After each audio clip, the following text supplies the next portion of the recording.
Welcome into the College Football Overtime Podcast, episode 46. Abe Gordon, Garrett Chapman, right here.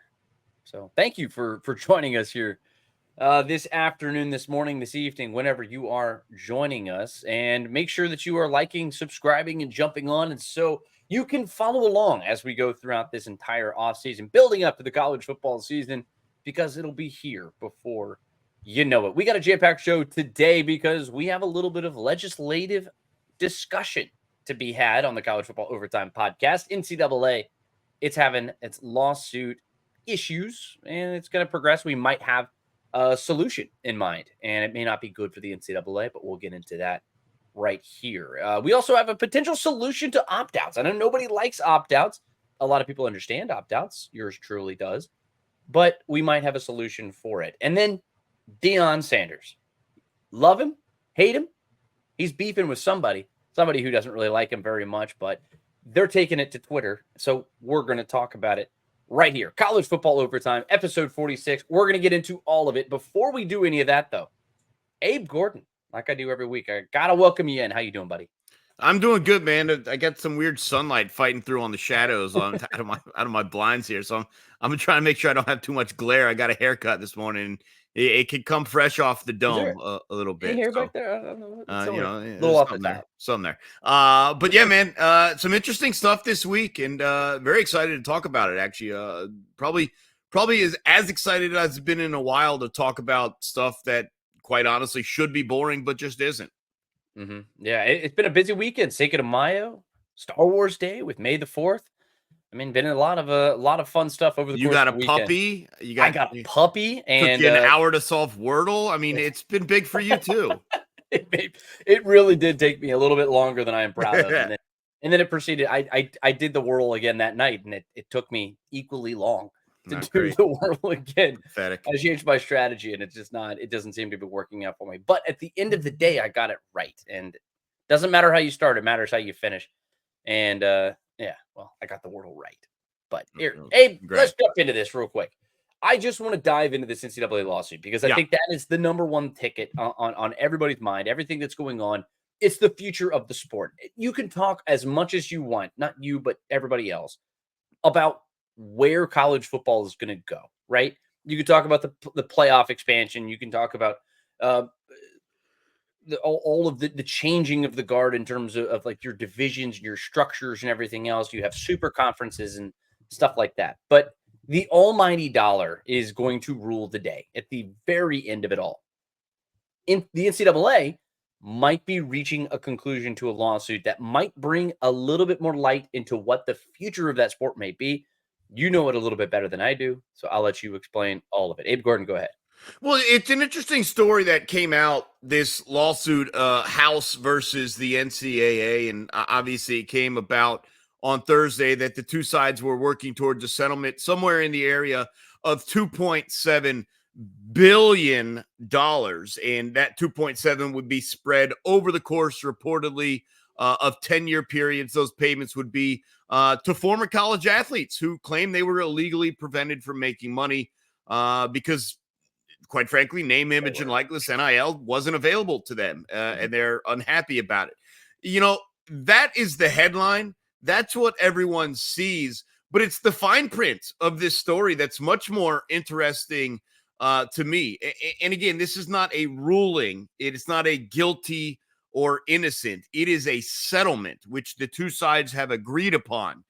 And inside of this settlement, with a magnifying glass, you look at the fine print and you will see that this settlement does come with a corresponding commitment from conferences and schools to begin revenue sharing with the athletes moving forwards. What this means is, if this settlement goes through, and they're still working on the details, but you would have a framework for power conferences to share money with their athletes, potentially as much as $20 million per year per school moving forward. They're going to deal with the percentages, they're going to deal with the metrics and try and figure that out. But that's kind of hidden in this story a little bit, is that the long discussion about revenue sharing could be coming to college football. And at that point, you still have a lot of discussions. How does it look? Because Garrett, you said just before we started this thing, yeah, it's about time, all the other pro sports do revenue sharing.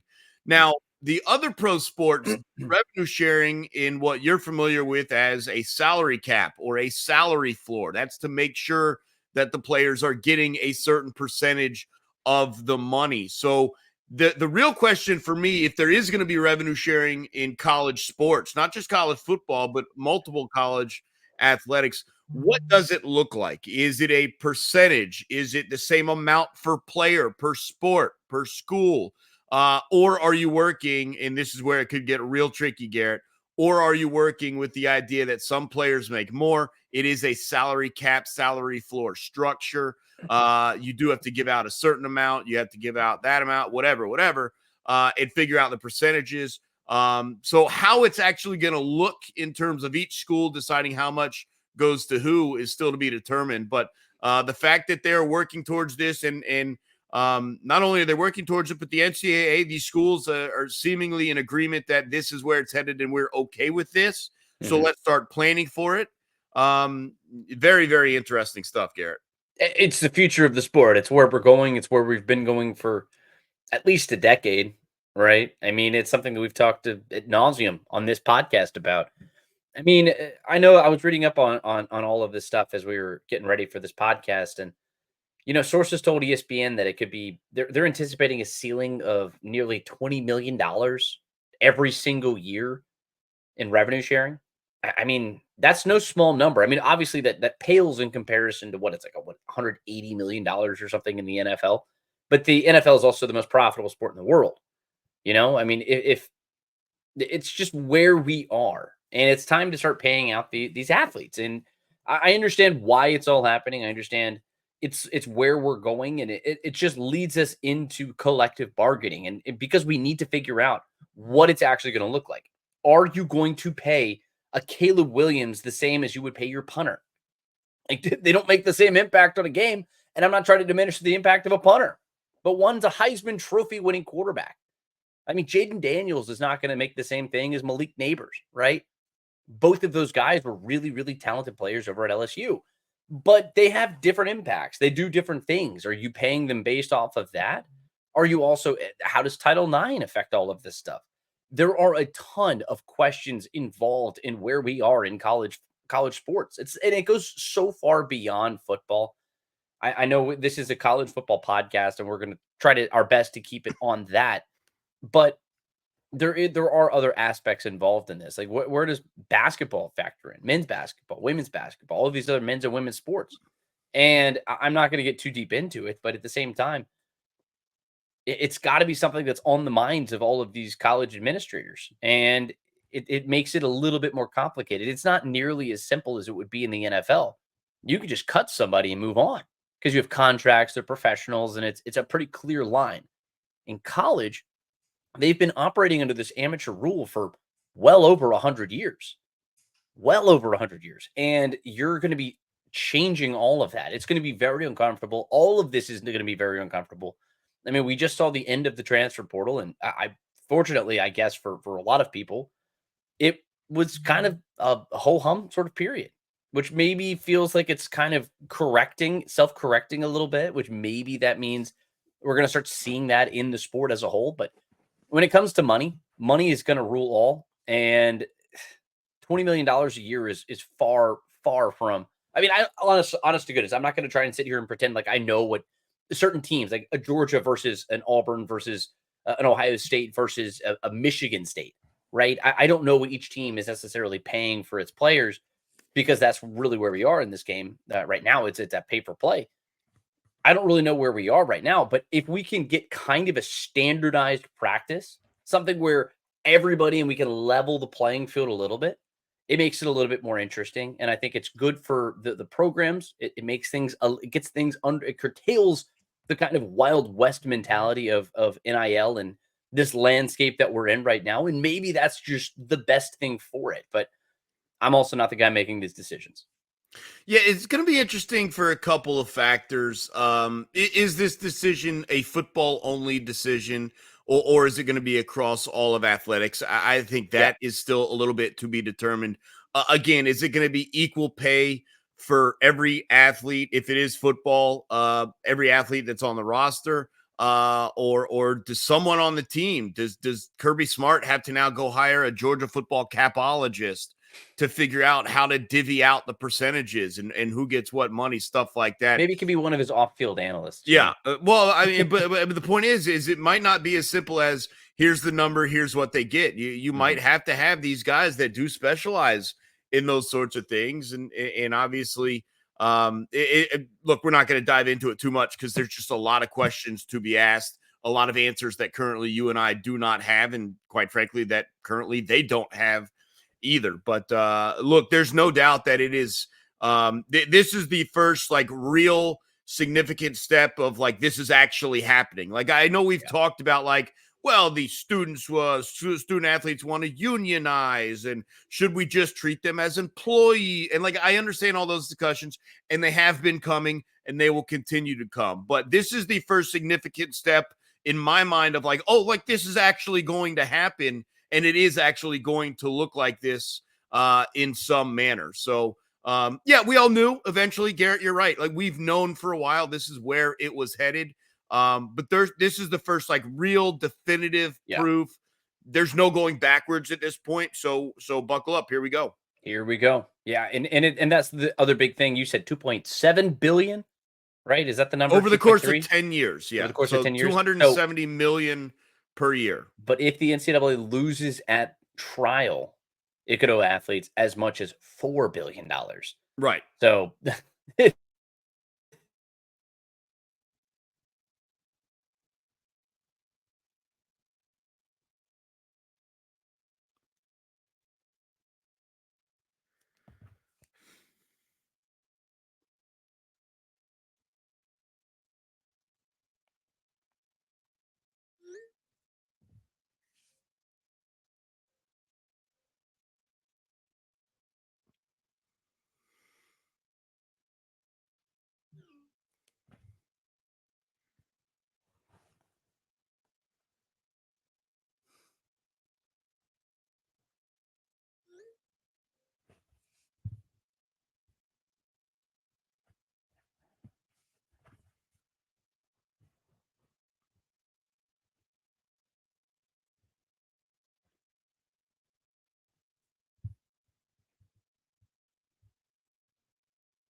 all right, can you hear me?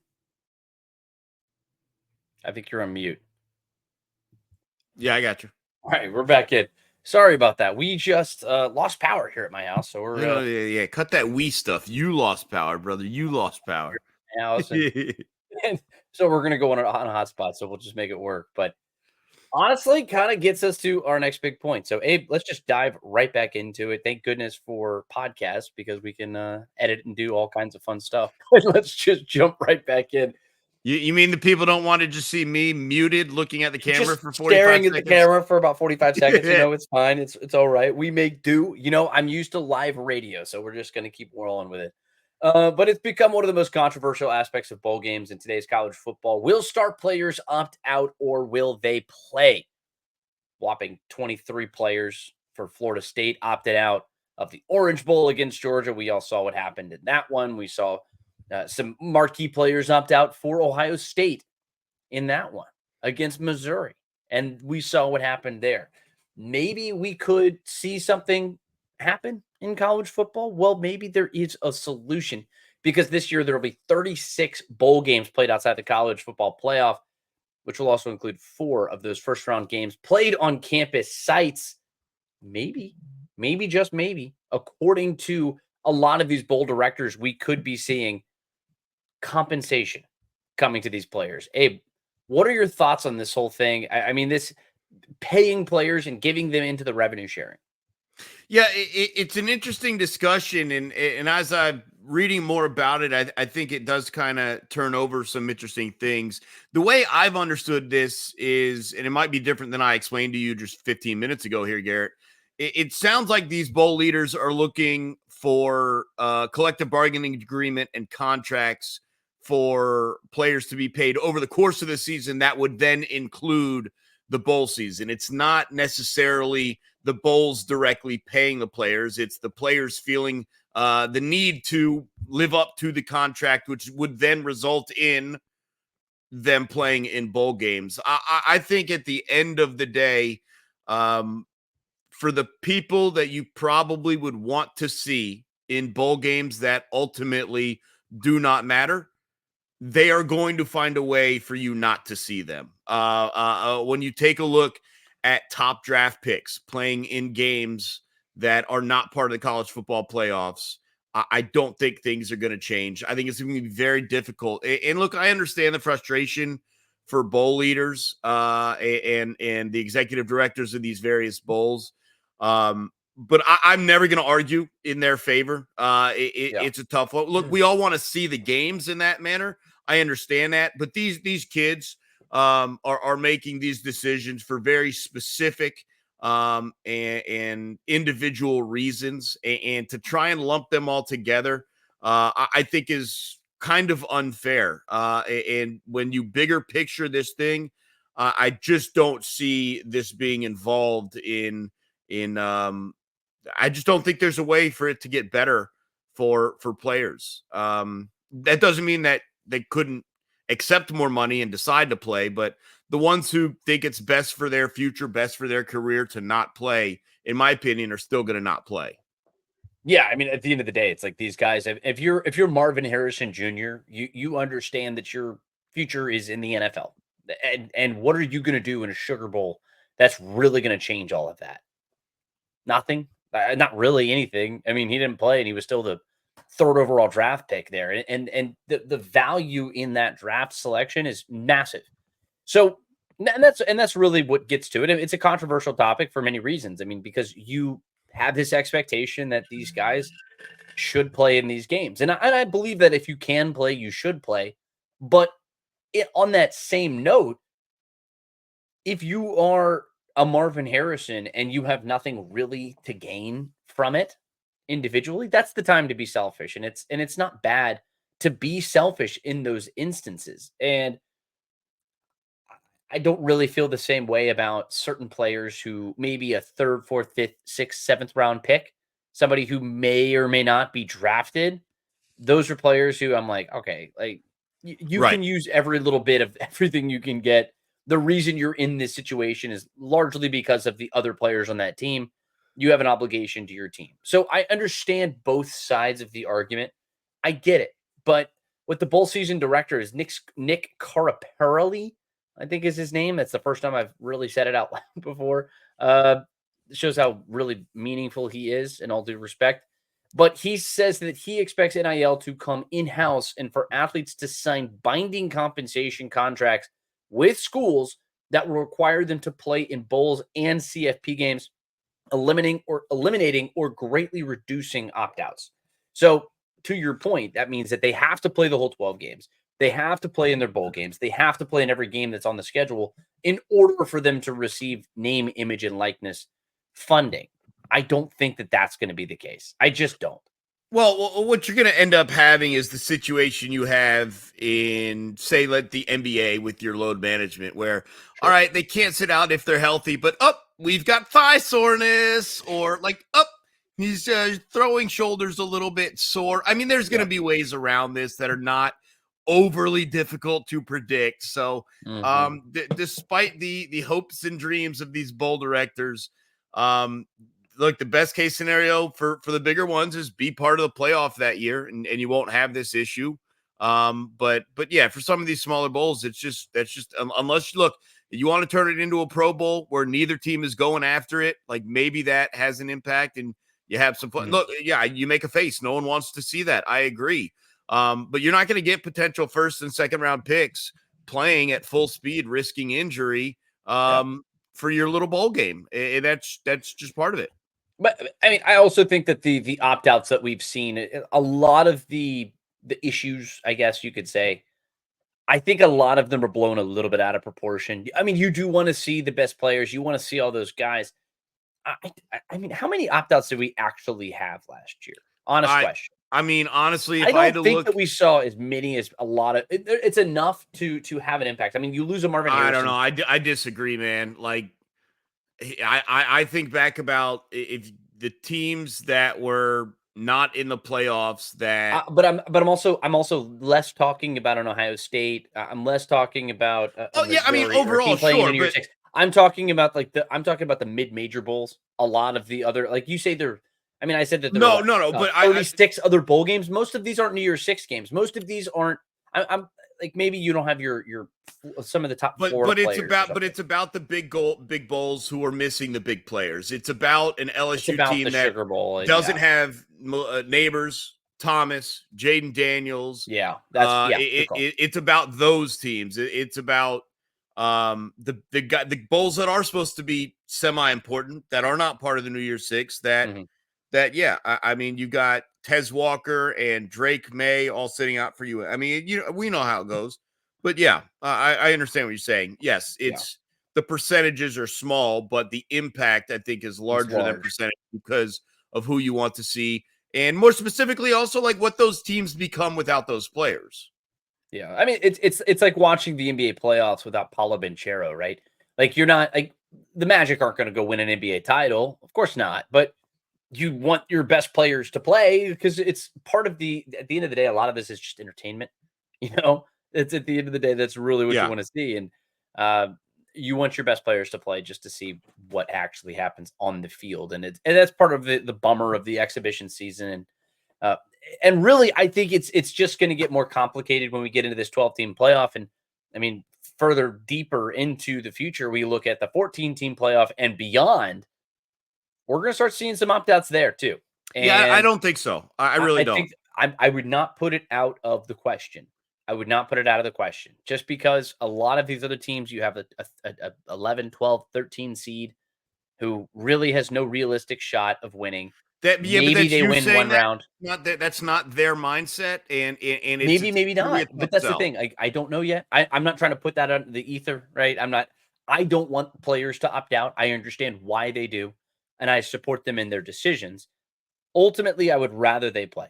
So I always want to see the best football. I want the best for college football, period. At the end of the day, that's all I want to see. And as long as we continue to get that, then I'm fine. But Yeah, I just I wouldn't be got surprised. yeah, no, I think you're wrong on this one because you don't see guys sitting out regular season games. These are all games that Not matter at yet. this point. Yeah, Not yet. well, so what? They're going to sit out the entire season and just go I into didn't say they're going to combine sit out the prep? entire Well, season. I didn't say that. where does it start? Where does it stop? That's the whole Well, premise. I'm saying I if you very have an strongly 11-0, disagree with you this. have an 11-0 Georgia team who has nothing to gain in a matchup against Georgia Tech in the final game of the season. Really nothing to gain. It's a non-conference game. You could say the same thing about I don't know if what's a non-conference game at the end of the season. I mean, like, you just go across the board on any of these teams who play out of conference, a game that they're already qualified for their title game. That's not opting out though. It's a I mean, but I'm That's saying not people an are going to opt out. sit. That's my People are going to point. start, Like but that's where it starts. no, because I strongly disagree. I really do. And I understand the premise, but I just don't think you're going to see guys sit out games where the result matters. And I think that's where the difference comes in regards to the bold games where people Mhm. do opt out. There's no bonus for winning, maybe like a monetary bonus, but there You is get bowl no end gifts. result. Yeah, Yeah. Well, you get the loser sure. gets bowl gifts too. I mean, they get to It's visit that true. suite as well. And I agree with you. But I really believe. And by the way, I also agree with you that there are teams that are going to enter these playoffs that have no realistic shot at actually winning the playoffs. That's our No. perspective, and I agree with you on that. But I think from their perspective, they're going to view it differently. And in a situation where the games and the results matter, I don't think you're going to see opt outs. Maybe down the Mhm. road, it depends. Now, the difference is what I do think you'll see is if teams are getting blown out, guys start hitting the bench. And if you're down Well, that happens 24 in a game. points, yeah, if you're Yeah. down 24 points at halftime, Mhm. maybe your Heisman Trophy winning quarterback seeds way in the second half. So that I think is a little bit more realistic. But and look, it's a fair question to ask, but I just think with the game still technically mattering, you're not going to see opt outs in the playoffs. I hope you're right. I hope you're right. Yeah. And I mean, ultimately, it's we're in uncharted waters. I mean, this is a situation that, I mean, we've never seen anything like this in college football before. I mean, you see it in college basketball too. Obviously, it's a much lesser toll that it takes on your body than it does in college football. I mean, you have 16, 15, 14, 13, I mean, 9 seeds. I mean, really, at the end of the day, these guys aren't going to be competing and winning championships. I think the highest seed to ever win in March Madness is an 8. And I think that's happened once, maybe twice. I mean, there's a clear difference in talent and ability and everything else, funding from top to bottom in college sports. It's just something that's been clear across the board. But we'll see what ends up happening with that. Last thing for y'all today, I want to jump into something that Deion Sanders has been doing. And I generally speaking, Deion Sanders, when we talk about polarization, right? I don't think there is a more polarizing person in college athletics or really sports in general than Deion Sanders. I love certain things that he has done for the sport of college football. I don't like everything that he does, just in general. And I don't think that anybody who prescribes to or subscribes to the things that Deion Sanders does, I don't think everybody agrees with the stuff that he does. But I do draw a line when he starts calling out and going after former players of his, players who, I understand you didn't recruit them. I understand they weren't technically your guys, but going after them publicly and so I understand. So the Athletic wrote an article. They went out and interviewed former players of his that he effectively pushed out of the program. I understand that to a certain degree that a lot of coaches do that when they come into a new program because scholarships are very valuable. You only have a certain amount, and if you're out, you're out. It's over. So you want to push some guys out. You want to get some different guys in. I understand that it gets kind of dirty. It's the muddy side of college athletics that a lot of people don't like to talk about. And Deion Sanders just sort of shined a light on it, for better or for worse. I'm not going to tell you how to feel about it one way or the other. But when you are going after a player and I understand you might be defending yourself, but then you have your son who's coming out and says, when Xavier Smith, the former player, he says that he didn't like how he was being dehumanized by his former head coach just because he didn't decide to enter the portal, because he decided to honor his commitment and stay at Colorado. And then he ended up leaving because of the way he was dehumanized by his former coach. And then you have your starting quarterback, the son of the head coach, quote tweet the article, says, I don't even remember him, TBH, to be honest. Bro had to be very mid at best. And then you have other players who were just going after him and posting highlight tapes. If you one play, I don't know who it was. It was Caleb Mathis. That's who it was. Caleb Mathis posts a video of him cooking him in practice on one route, by the way, just one route on like a shell drill where it's 7-on-7 and he just does a one cut up the sideline. And he ends up finishing with 38 receiving yards or something during the regular season. But, he has Twitter fingers, so he likes to have an opinion. That's kind of where I draw the line, though. And then when you're Deion Sanders, you come in and start antagonizing the former player and really throwing gasoline on the fire when it comes to all of this. I think it's disrespectful. I don't like the whole thing that Deion Sanders does.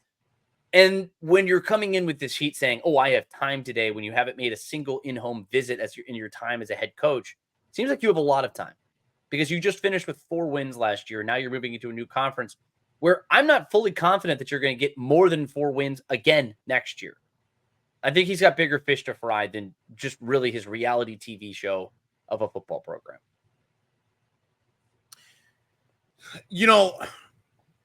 I look at this from 2 perspectives. What is Deion doing and what is Shedeur doing? And they are not the same answer or the same discussion in my mind. Deion Sanders is authentically himself. Yeah. And this is what you get with Deion Sanders. Like it, hate it, you're going to take it. This is what Deion Sanders is. It's who he is. It's how he operates. And quite frankly, it is how he has gotten to the point that he has gotten in his career as a player and as a coach. And I don't have a problem with Deion. Is it unnecessary? Absolutely. Could he have taken a different path? Yeah, but that wouldn't be his way. And Yeah. so, quite frankly, while it sounds like I'm accepting of what he's doing, I just, that is authentically him. And that is that. Now, Shedeur, on the other hand, is where I start to have some issues with what's taken place. And it's a tough discussion to have because in one corner, he's supporting his father. It would be a much, much wilder scene, right? If the head coach of Shedeur Sanders wasn't his dad. Yeah. Right. And he was defending his head coach in that same manner. It's a much different discussion than if he's defending his dad. The only thing for me in regards to this is I don't know if, as a quarterback of a team, and I'm not talking about Shedeur right now in college, I'm talking about Shedeur at the next step. If those are the sort of traits you want to be displaying as a supposed captain and leader. And again, while he'll get away with it now, and I'm not suggesting it's tanking his draft stock, that's not what I'm saying, because we're all criticizing right now. And I said this to Randy McMichael on 929 The Game earlier this week. It's like, yeah, everyone's like suggesting this is a real problem. That's until Shedeur starts throwing 350 yards and 5 touchdowns every week and starts to rise back up every draft board. And so I am not suggesting this is going to be a problem, but I would also be lying if I didn't think there are some organizations in the NFL that are going to point to this and say, I don't know if we want you as the leader and future of our team. I think that's a fair question to ask. And so Deion gets into it. I'm a little bit more okay with it. Shedeur, I don't necessarily want following in his father's footsteps in that manner. I just don't think it's a great trait to have. It worked out for Deion, but ultimately I don't think it's a great trait to have. Certainly not when you're trying to be a leader. And so it's two different perspectives for me. One guy is just being what he's always been. And then there's another younger guy that you hope maybe can be a little bit different. And in this instance, he wasn't. Yeah. Yeah, I mean, like that's really what it boils down to. I mean, Shedeur Sanders, I feel like is really the biggest perpetrator, and I'm not trying to throw dirt on a player. That's something that I'm very adamant about trying not to do. And it seems like Deion Sanders' kids, and I mean Shedeur in particular, has taken on this different light where you talk about him a little bit differently than you would any other player at the college level, just because of the pomp and circumstance that surrounds the Colorado program. And then that's just sort of the thing that happens when you have Jay-Z and the Dwayne the Rock Johnson and Offset and Lil Wayne and all these other celebrities coming through. It just adds to the pomp and circumstance, the insanity around the program. And look, they got off to a hot start, and some people got a little ahead of themselves and they put the cart in front of the horse in terms of where Deion Sanders, his program, him as a coach and everything just ranked in terms of the rest of college football. And it kind of got a little out of control. And it doesn't help when you have situations like this. And sometimes you just need to be about your business, and Twitter beefing and commenting and tweeting and doing all these other things. It doesn't help. It really just doesn't help. And this isn't me just trying to trash Deion Sanders, because I have a lot of respect for Deion Sanders because he brought a lot of eyeballs to the sport. And I think at the end of the day, if people are watching college football, I love that. I want people to watch college football. I want people to love this sport. I also don't want people to criticize and destroy their teammates. And I think ultimately at the end of the day, it's like, this is a team building sport. This is something that everybody involved in your program matters. And it doesn't matter if they're a scout team guy, a walk on, or a scholarship player. Everybody has a position to play on this team. It's the ultimate team game. And you nailed it, Abe. I mean, my starting quarterback, I do not want to be treating his teammates that way. I don't want him publicly doing it. I don't want him privately doing it. It's just not something that I want to see. And it's just Deion Sanders. It's who he is, and love him or hate him, he's never going to change. Right. Yeah. So we'll see what ends up happening with all this. It's probably going to completely blow over here. It's just like most things with the Kardashians of college football, the Deion Sanders and company. It's just effectively just what they are. But we'll see where we are next week because, I mean, honestly, based off of how the Sanders sweepstakes have gone, we've just continued to roll with a lot of this stuff. And it seems like there's another thing that's coming on every single week. But we'll keep you all updated right here on the College Football Overtime podcast. We had a packed show today, so let us know what you thought. Power outage aside, don't mention that. Don't we'll pretend that didn't happen. Lots of stuff coming in. Plus, we have the rest of the offseason that we have a ton of stuff to get into. We got team previews coming up here before too much longer. And the college football season will be here before we know it. So make sure you like, make sure you subscribe, make sure you are following along as we build up to the 2024 college football regular season because we can't wait. And I know you can't either. For Abe Gordon, my name is Garrett Chapman. We are the College Football Overtime Podcast. We'll see you right here again next week. Thanks for listening.